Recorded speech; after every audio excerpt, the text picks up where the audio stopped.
Mirasee.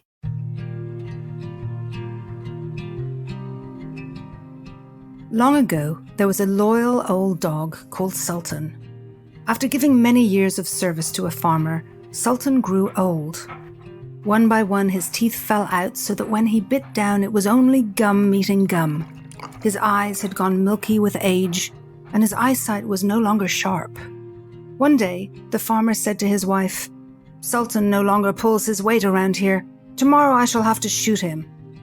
The wife felt sorry for the old dog. "Sultan has served us long and well. Shall we not care for him in his old age?" "How impractical," said the farmer. "Do I look rich? If thieves broke into the barn, Sultan would sleep right through it. We've cared for him as long as he has served us, but those days are over." Old Sultan lay snoozing not far off. Those of you who love dogs won't be surprised to know he understood every word.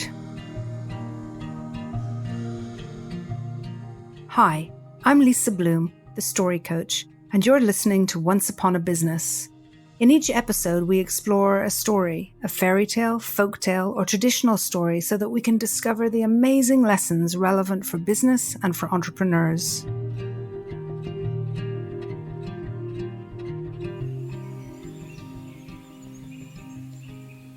That evening, Sultan slipped off to the woods to commiserate with his friend, the wolf.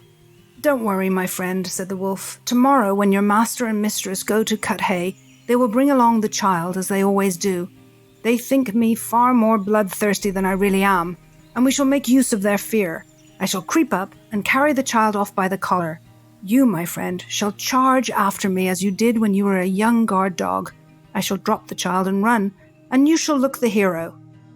Sultan loved the strategy, and the next day he and the wolf carried it off exactly as planned. The master and mistress shrieked desperately as the wolf ran off with their child. And when Sultan brought the child back to them, they fell upon both child and dog with kisses and tears of joy. "We shall feed and protect you as long as your old heart keeps beating," exclaimed the farmer. "Dear wife," he said, "let's take pause to warm some broth for old Sultan. And while we're at it, let's give him my pillow that he might rest his old bones in comfort." In the days to come, Sultan was given all the amenities an old dog could wish for. One evening, his friend the wolf paid him a visit. They spoke of how well their strategy had worked. "We are good friends," said the wolf. "I scratch your back and you scratch mine. Surely if I go after one of the farmer's plump sheep, you will look the other way." "Don't count on it," replied Sultan. "I cannot scratch your back by betraying my master." "You'll be sorry for this," said the wolf, storming off in a huff. The wolf stewed over the matter all night. The next day he sent the boar to challenge Sultan to come into the forest and settle it after sundown. Poor Sultan had no one to stand beside him except the old barn cat who was missing one leg. As the cat limped along beside Sultan in the moonlight, its silver tail stood straight up with fear. From a distance, the cat's tail resembled a sword. "Just how harsh was your challenge?" the wolf asked the boar. "Not that harsh," said the boar, hiding under the brush in fear. The wolf suddenly felt foolish and jumped up a tree to hide. When Sultan and the cat arrived at the designated place, all they saw of the wolf and the boar was the boar's ear sticking out from under the leaves. The cat mistook it for a mouse and pounced upon the boar's head and bit it forcefully. The boar cried out, "I don't have any quarrel with you, it's the one up in the tree who's looking for trouble." Sultan and the cat looked up to see the wolf in the tree. The wolf felt foolish and climbed down. "Sultan," he said, "we are old friends. Let's not allow the problem to divide us." Old Sultan agreed, and they remained friends till the end of their days.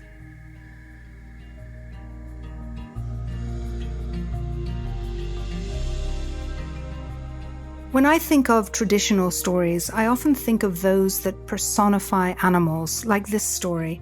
These tales give animals human characteristics and concerns, and have them face a human conflict. And of course, they tell a lesson that has us embrace the frailness of our assumptions or the allies we trust, while helping us embrace our humanity. How helpful it is that we have already assigned human characteristics to animals. So the wolf is bloodthirsty. The boar is obedient and somewhat simple. The cat is loyal And the dog, well, of course, the man's best friend. Using these characteristics sends a signal, allows us to deepen our understanding of human characteristics, and brings out the themes in the story. And there are so many themes and, of course, lessons in this story. While we're often wary of manipulation in stories, it can be so fun to follow a clever orchestration, especially when it proves a point that saves a life.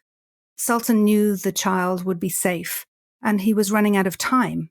It's somewhat similar to entrepreneurs, and particularly solopreneurs who, when trying to build their business, may perceive themselves to be in a desperate situation. That is when they jump into agreements or contracts without reading the fine print or being fully clear of what's on offer. You can be quite sure that if someone has a plan to solve all your problems for free, or all your problems, even the ones you haven't even thought of, that plan requires a close look. In this case, the old dog ended up in an arrangement with a wolf who expected more in return than Sultan was willing to give. Perhaps he should have first taken counsel with the old barn cat. But in truth, it can be very helpful to have a trusted friend, a mentor, or a coach work it out with you to make sure that you know what you're committing to and understand the full deal you're getting involved in. I love that when Sultan realizes that the wolf expects something in return, and it's more than he's willing to do, he maintains his integrity. He takes responsibility for getting himself in a bit of trouble, and rather than sacrificing one of the farmer's sheep to get himself out of it, he's honest with the wolf and faces the consequences. I love that the story shows a kind of karmic justice. When the cat's tail is taken for a sword, well, in a way it was the sword of integrity, of bravely stepping forward to face what must be faced. That kind of honor shines a beacon for all to see. Sultan accepted that he had made a deal with the devil, and he was willing to pay the cost personally, whatever that might be, but without sacrificing others. I think it's quite rare to find such a gem in the business world, someone who owns up and takes responsibility for their choices and is prepared to move forward in an authentic way. I think it's sad and yet not unfamiliar, the idea that Sultan, as he gets old, becomes disposable. The farmer wants to just shoot him, wants to get rid of him. We see in the business world, and particularly in the corporate world, how oftentimes people become dispensable, whether they're dispensable because they don't have the new bright and shiny skills or technical abilities, or simply because they get old. Ageism is a real thing. It's a real thing in organizations. I think it's also a real thing in business and in entrepreneurship. There tends to be a lean towards people being very young, and that results in almost a forgetting of the wisdom and the value that people with age and with experience bring. It's one of the things I've always loved about storytelling, that storytelling honors older people because they're the ones who have the stories. I remember meeting up with a wonderful storyteller, Dan Yashinsky, who said to me, "Lisa, what do you think are the 3 most important skills of a storyteller?" And I thought he was going to say something like, a great voice, or, a good memory, or something about the art of telling stories on a stage. And he said something entirely different. He surprised me. He said, a great storyteller has 3 great skills. One is the ability to lift chairs, the strength to lift chairs and put them in a circle, because great stories often happen in the circle space. And second is the ability to make a really good cup of tea. And the reason that the storyteller needs to make a good cup of tea is so that they can find, and that's the third skill, find the old woman or the old man who needs the cup of tea in order to tell the very best stories. And so I love this honoring of the aged in the storytelling tradition. And I can only hope that that could pass through to the business world, where we can honor the people who have had the experience, who bring the values and who bring the perspective and bring the wisdom, so that young people in business can learn from it.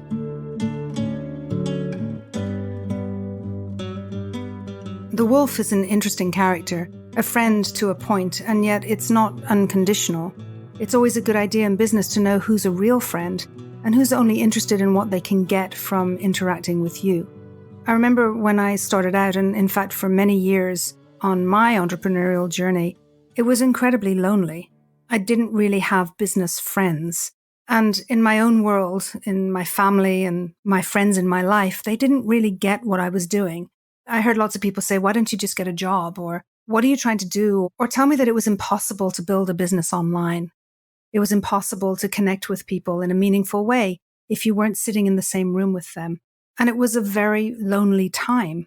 And it took quite some time for me to meet people through business at conferences or from doing all kinds of collaborations where I began to feel that a friendship was building. And I think there are many types of friendships in business. There are the friends who you can collaborate with, or the friends that you can become affiliates for, or the friends that you might facilitate a workshop, or the friends you might invite to your podcast as a guest. But then there are the real friends, perhaps the kinds of friendship that Wolf and Sultan realized that they wanted to keep. And they're the friends who can really be there for you when times get difficult, when a launch fails, when you're kind of struggling to figure out your strategy or your path forward. They're the business friends who really help out, who'll lend a hand, who will be generous. And I think it's important to nurture those relationships, to build those friendships, because they're the people who get you through the harder times, and they're the people who are the first to celebrate with you when you succeed. Seeing an old dog and the one-legged barn cat best a boar and a wolf makes us feel inspired. If they can do that, maybe we can too. We can accomplish an impossible task, whether it's to take on something really hard or to fulfill a dream or to go beyond other people's expectations and actually build our business.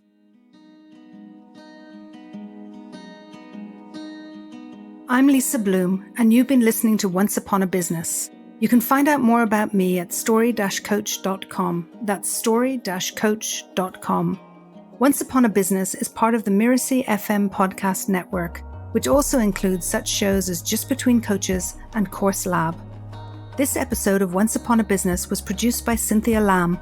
Melissa Deal and Jeff Govertson assembled the episode. Danny Inney is our executive producer. Post-production was by Post Office Sound. To catch the episodes that are coming up on Once Upon a Business, please follow us on Apple Podcasts, Spotify, or wherever you're listening right now. And if you like the show, please leave us a starred review. It really does help us out. Thank you. We'll see you next time.